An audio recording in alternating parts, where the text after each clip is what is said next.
안녕하세요. 저는 결혼한 지 12년이나 되었고 6살짜리 딸을 키우고 있는 애기 엄마입니다. 우연히 애기 어린이집 친구 엄마 소개로 이 채널을 알게 됐고 마음이 힘들 때든 우울할 때든 심심할 때든 올라오는 영상들을 보며 위로를 받았어요. 영상이 올라왔다는 알림이 딱 뜨면 남편 전화보다 더 반가웠죠. 뭐 저런 사람들이 다 있을까? 솔직히 그렇게 생각을 했었던 사연들이 한두 가지가 아니었는데 제가 겪은 결혼 생활을 보면 뭐 이 또한 어마어마한 사건 중 하나라서 한번 공유를 해볼까 합니다. 남편과 저는 1년하고 3개월 정도 연애를 하고 결혼을 했어요.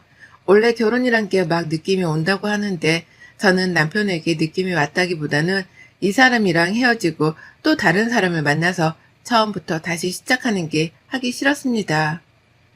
그냥 나이도 어느 정도 차 있는 상황이었고 이 정도 사람이면 결혼해서 산다고 해도 나쁠 것도 없다고 생각을 했어요. 그렇다고 사랑하지 않고 미지근한 관계였던 것은 아니었지만 단지 확 끌리는 무언가 없었던 겁니다. 저와 다르게 남편은 저랑 연애를 하면서 어느 순간부터는 결혼에 대한 확신이 생겼다며 우린 꼭 결혼하게 될 거라고 말을 했어요. 그런 남편을 바라보면서 한편으로는 신기하기도 하고 그 느낌과 확신이란 게 대체 뭘까 궁금하기도 했습니다. 아무쪼록 별탈 없이 결혼한 저희 부부는 원래 맞벌이 부부였어요.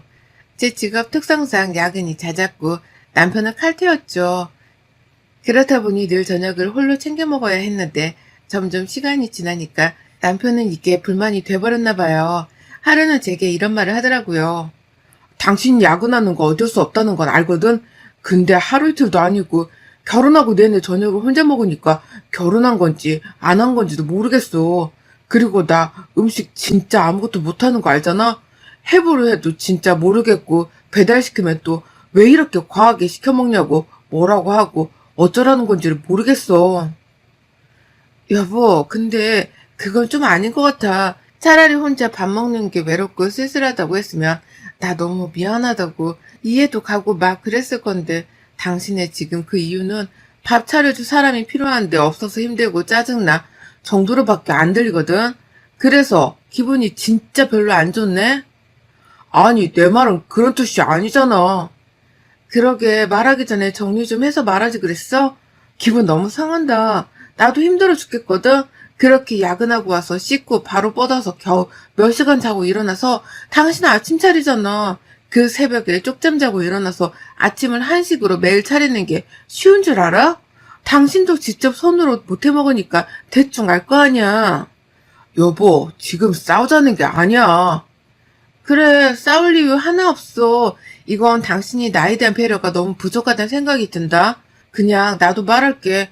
난 원래 아침 안 챙겨 먹는다고 했지? 근데 당신은 꼭 먹어야 한다고 했고, 그럼 알아서 먹던가 시리얼로 간단히 먹고 가. 피곤해서 나도 못하겠거든. 그리고 저녁에 밥을 먹고 싶으면 인터넷에 검색을 해서 레시피를 봐봐. 레시피를 보고 하면 누구나 다 할 수 있는 게 요리야. 적어도 노력이라도 해보고 투정을 부려. 안 그래도 힘들어 죽겠으니까 보태지 말고. 전 남편과 결혼 후 첫 다툼을 이렇게 하게 되었습니다. 너무 화가 났던 게 본인은 어려서부터 늘 아침에 국이나 찌개와 반찬들을 먹는 게 습관이 되어 그렇게 먹지 않으면 속이 안 좋고 너무 힘들다고 했죠. 그러나 전 반대로 자취하면서 혼자 챙겨 먹기가 힘들어서 안 먹어 버릇했더니 오히려 먹으면 속이 불편해요. 그치만 그런 남편을 배려해서 새벽 늦게 와도 몇 시간 못 자고 일어나서 손수 아침상 차를 두고 출근 준비하고 나갔거든요. 제가 거리가 더 멀어서 더 빨리 나갑니다. 그럼 적어도 다녀와서 설거지라도 해놔야 할 건데 설거지도 그대로, 저녁 먹은 것도 그대로 늘 그랬던 사람이에요. 이래서 살아봐야 안다고 하는구나 싶었습니다. 여행 다닐 때는 제가 말하기도 전에 척척 잘만 치우면서 깔끔쟁이처럼 보이더니만 실제로 같이 살아보니까 저 하나 부려먹지 못해 안달난 사람 같았어요. 참 속상했지만 저렇게 싸운 후부터는 제가 아침을 챙겨주지 않았고 덕분에 1시간 넘게 더 잘 수 있었습니다. 남편은 제게 투정 부리듯 진짜 안 해줄 거야? 라고 했지만 전 단호하게 응 이라고 했고 정 한식이 땡기면 반찬 가게 가서 사와서 먹던가 하라고 했죠. 제가 분명하게 말했던 게 야근 때문에 매번 붙잡혀 있는 것도 바쁜 시즌이 있으니까 그 시즌에는 이해 좀 부탁한다고 말을 했었습니다. 그런데도 저렇게 행동을 하니 얄미운 그 자체였어요. 그런 남편과도 아웅다웅하며 서로 맞춰가며 그렇게 살았습니다. 아무래도 저희가 나이가 조금 있다 보니 이세 계획을 서두를 수밖에 없었고 바쁜 시즌이 끝나자마자 열심히 노력했어요. 그러나 전혀 어떤 소식도 없고 너무 규칙적으로 하는 생리를 보고 조금씩 마음이 불안했습니다. 하루라도 빨리 병원을 가는 게 좋겠다고 판단을 해서 저는 남편의 손을 이끌고서 병원으로 향했어요. 당연히 해야 하는 검사라고 생각하고 마음 편히 갖고 검사를 했지만 결과가 나오기 전까지는 떨리는 이 마음은 어쩔 수 없었습니다. 결과는 둘 다 문제 없다고 하셨지만 저희는 노선에 접어들기 직전이라는 게 너무 두려워서 고민 끝에 시험관을 택했어요.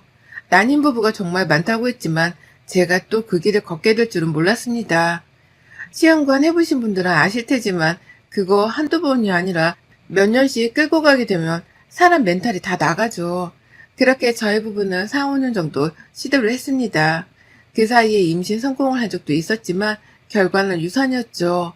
매번의 아픔을 겪고 나니까 이제는 임신이라고 도질이 다 와도 기쁘지 않았어요. 이 과정에서 남편과도 어색해졌습니다.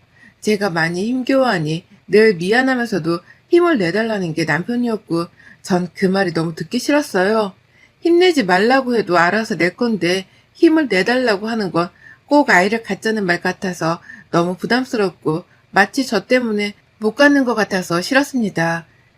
피해의식이죠. 자존감도 떨어지고 피해의식에 쩔어서 완전 내 자신을 잃었던 기간입니다. 얼마나 못났으면 친한 친구가 임신했는데 쌍둥이라고 울더라고요. 첫째가 있는 상태로 둘째 임신한 건데 쌍둥이였고 첫째의 쌍둥이들까지 모두 아들이라 감당 불가라며 막 우는데 예전에 저였으면 진심을 다해 위로해주고 기분을 풀어줬을 겁니다. 그런데 속으로 제가 복에게 온 소리하네 라는 생각을 했죠. 그때 느꼈어요. 이거 진짜 멘탈 관리 똑바로 못하면 사람들도 잃겠다 싶었습니다. 결혼을 했는데 임신을 못하는 며느리를 둔 저희 시모는 모든 게 제 탓이라고 안 그래도 작아져 있는 저를 더 작아지게 만드셨죠. 답답하다 답답해. 내 친구 자식들 보면 며느리가 아주 얘들을 잘 만났는데 도대체 너는 뭐가 문제냐? 어? 뭐가 그렇게 문제여서 얘를 여태껏 못 가져. 내가 봤을 땐 너 처녀 시절에 뭐 수술하고 그런 거 있니? 예지운 경험 있냐고. 그래서 임신이 어려운 거 아니야? 어머님 그런 적 없고 아시잖아요. 저희 둘 다 몸에 이상 없어요. 이상이 없는데 어떻게 임신 소식이 없냐고 몇 년 동안. 이대로 살 거니 니들은? 난 그걸 못 봐. 내가 며느리 하나 보자고 고작 우리 아들 결혼시킨 줄 알아? 집안 대를 이어 손잡으려고 결혼시킨 거지. 너 내가 딱 말하는데 지켜볼 거다. 그래도 애소식 없으면 넌 아주 끝이야. 시몬은 대놓고 저를 집안 대를 이어줄 사람 취급했고 그게 안 될 것 같으면 쫓아내버리겠다고 말했습니다. 안 그래도 참 힘든데 저렇게까지 하는 시모를 보고 있자니 말이 나오지 않았어요. 남편은 시모가 저에게 이렇게 욕을 하고 막 뭐라고 하면 말려줄 법도 한데 모른 척을 하거나 한숨 쉬고 지나쳐 방에 들어가 있거나 했습니다. 너무 서운하기도 하고 사람이 어떻게 저럴 수 있나 싶었어요. 저라면 제가 더 나서서 상황을 중재하려고 노력을 했을 건데 말이죠. 시몬은 저를 향해 미움과 탓을 멈추지 않으셨습니다. 그러던 중 자포자기하는 심정으로 딱 2번만 더 해보기로 했어요. 아무런 생각도 의미도 없게 하게 된 그 첫 번째가 성공해버렸고 지금의 딸이 태어나줬습니다. 저는 10달 동안 진짜 이 어렵게까지 아이를 잃게 될까봐 세상 밖에서 만나지 못할까봐 퇴사도 하고 몸조심도 조심했습니다. 또 산모에게 좋은 음식들을 잘 챙겨 먹으면서 그렇게 살았어요. 이 와중에도 시몬은 아들이 아닌 딸이라고 대체 뭔 생각으로 그딴 짓을 했냐고 했죠. 소리나 들어보니까 아들이 아니라 딸이라며? 맞니? 네, 맞아요. 네, 맞아요. 너 지금 그걸 말이라고 하고 있는 거야? 어쩌라고 그래 대체 어쩌라고. 너 지금 장난쳐? 대를 이으라고 했더니 딸을 갖죠? 뭐 하자는 거야 너? 나랑 지금 한번 해보자는 거지? 어머님, 아이 성별을 뭐 제 뜻대로 결정하는 건가요? 그래서 제가 억지로 딸 낳으라고 조정이라도 한 거냐고요. 제발 그만 좀 하세요. 그만 좀. 언제까지 이렇게 억지 부리시면서 저한테 뭐라고만 하실 건데요. 뭐야? 너 지금 나랑 해보자는 거야? 해보고 싶지도 않아요. 그러니까 그냥 저희가 어떻게 살든 냅두세요. 시모는 저희 딸을 예뻐해주지도 않으셨고 아이 출산하고 저에 대한 미움은 더욱 커졌어요. 남들은 엄마 닮아서 다행이라며 예쁘다는 말을 아주 입이 닳도록 하는데 시모만 유일하게 지 엄마 닮아서 얼굴 완전히 버려야 한다고 표현하던 사람이었죠. 해도 너무한 사람이죠, 그냥.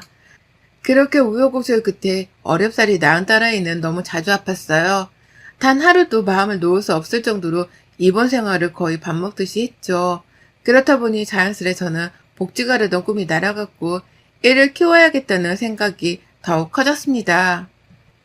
애 하나 보는 것도 힘들지만 아픈 애를 어르고 달리면서 보는 건 여간 쉬운 일이 아니었죠.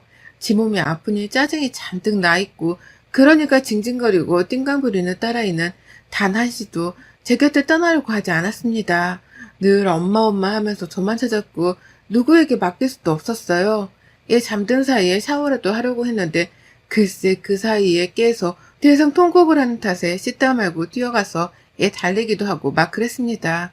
솔직히 어렵게 낳은 아이라 오냐오냐 키워서 그런가 아니냐는 말이 나올 수 있는데 그렇진 않았어요. 늘 마음속으로야 오냐오냐 했지만 더 바른 아이로 건강한 아이로 성장해주길 바랬고 동생은 만들어줄 수 없을 것 같아 혼자서도 씩씩하게 이 험한 세상을 살아낼 수 있는 아이로 키우고 싶었습니다. 그래서 아무리 울어도 아닌 건 아니었고 아이가 운다고 아프다고 해서 봐주거나 약속한 거 깨고 들어주는 일은 하지 않았어요. 그럼 더 서럽게 울고 고함 지르고 했지만 전 그럼 아이를 안고 자리를 바꿔가며 눈물을 스스로 멈추고 본인 입으로 뭘 잘못했는지 말할 수 있게끔 도와줬습니다. 본인의 잘못을 솔직하게 말하고 용서를 구할 수 있는 용기가 있는 아이로도 키우고 싶었어요. 제가 낯을 가려서 미안한데 제대로 표현도 못하고 고마워도 표현도 못하고 그래서 마음속에 맺힌 게 많거든요. 그래서 딸아이는 저와는 다르게 완전 건강하게 그렇게 커주길 바랬죠. 애 키우고 살림하고 그러다 보니 1년, 2년 그렇게 시간이 후딱 지나갔습니다. 물론 말도 못하는 시집살이는 늘 겪었고 견뎌야 하는 제 숙제였어요. 안 그래도 힘든데 남편까지 대놓고 저를 비하하고 무시하더라고요. 제가 임신하기 전 키랑 체중이 164cm에 51kg였습니다. 그리고 저 당시가 키는 그대로 몸무게가 53kg였죠. 아무리 노력해도 저 2kg가 빠지지 않아서 그냥저냥 무시하면서 살았거든요. 이날은 얘가 하루 종일 울고 보채고 난리를 치다가 겨우 울다 지쳐 잠들었던 날이었고 하루 종일 물 한 모금을 제대로 마시지도 못하고 물론 밥도 못 먹었죠. 애를 재우고 어지러진 거실을 치우고 씻고 나와서 너무 배가 고파서 찌개에 밥을 말아서 먹고 있었습니다. 그때 남편이 퇴근해서 집에 왔고 저를 딱 보더니 인상을 찌푸리면서 그랬죠. 야, 지금 시간이 몇 시인데 밥을 처먹냐 너? 진짜 관리 안 할래? 요즘 애 낳은 엄마라고 누가 관리를 안 하냐? 너 진짜 아줌마 같아 알아? 무슨 돼지 한 마리가 앉아있나 했네. 추하다 추해 정말. 말 다 했어? 나 오늘 물 한 모금도 제대로 못 마셨어 알아? 너무 배가 고파서 죽을 것 같아서 이제 겨우 11시인 지금에서야 한술 뜨는데 말을 겨우 그렇게밖에 못해? 왜 지금 밥을 먹냐? 왜 뭐 먹었냐고 무슨 일이었냐고 물어보는 게 맞지 않아? 네가 뭔 일이 또 말도 내 알바야? 내가 집안일까지 신경 써줘야 하냐? 아무튼 간에 가만 보면 살기 편하니까 살도 저렇게 디룩디룩 찌는 거야. 너 옛날에 연애할 때는 이 시간에 죽어도 탄수화물 안 먹었어. 기억 안 나냐? 근데 찌개에 밥을 말아서 드신다? 아이고 대단하시네요. 남편은 저를 보며 한껏 비꼬고 욕을 했습니다. 더 열받는 건 애기 도중 누군가에게 전화가 왔고 그냥 받아버린 후 제 욕을 하면서 방으로 들어가는 거예요. 나 지금 들어왔어. 아 근데 내가 한 잔 더 하자고 했잖아. 집구석에 들어와봤자 얘는 징징거리고 옆에 있는 애는 완전 아줌마가 따로 없어. 그냥 살맛이 안 나. 이 집구석에 들어오면 숨이 턱턱 막힌단 말이야. 저 말을 듣는데 갑자기 눈물이 막 쏟아지더라고요. 겨우 진짜 딱 3숟갈 정도 먹은 밥을 그대로 버려버리고 무작정 밖으로 나가서 편의점 가서 캔맥주 시원한 거 한 캔 사서 놀이터에 앉아서 벌컥벌컥 마셨습니다. 제가 너무 불쌍하고 한심하더라고요. 왜 이러고 사나 싶고 이혼이 뭐 그렇게 무섭다고 이혼을 못하는 건가 싶고 막 그렇게 생각을 하다 보니 이혼 그까짓 것 계속 건들면 나도 한다는 마음으로 다짐했습니다. 그 다음날 남편을 출근 전에 제게 그러더군요. 내가 생각을 해봤는데 돈 한 푼 안 벌면서 감히 남편이 벌어다 준 돈을 지가 관리하는 걸 내가 못 보겠거든. 그래서 앞으로는 생활비랑 용돈 합쳐서 딱 이체해 줄 테니까 나머지 신경 꺼. 그렇게 큰 소리 치던 남편이 준 돈은 매달 35만 원이었고 이 돈으로 애 병원비고 뭐고 다 하라고 하더군요. 참 미친 소리죠. 적어도 얘한테 들어가는 돈은 같이 해줘야지 어떻게 이럴 수 있을까 싶었습니다. 결국 이혼 생각이 없던 것도 아니고 더 늦기 전에 일을 시작해야겠다 싶어서 무작정 근처 분식집 가서 서빙도 하고 설거지도 하고 그랬어요.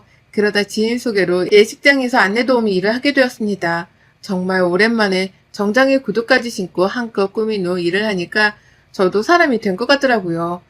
매일 그렇게 목 늘어난 티에 무릎 나온 바지만 입다가 말이죠.